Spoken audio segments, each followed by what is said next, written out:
Very magulo ang kwarto, but I still want to show you the fit for the day.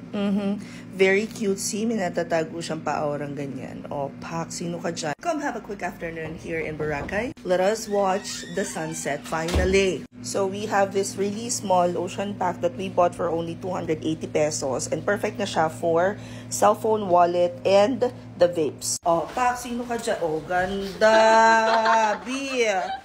Move over!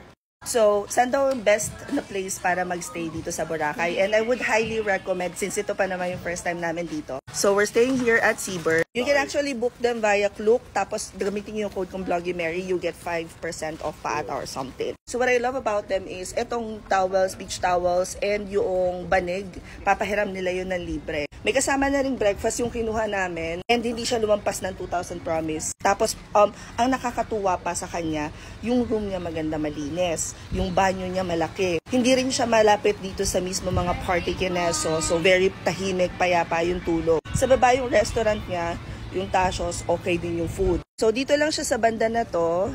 Ito yung Crocs. And ito na yung beach side. Oh, you like it?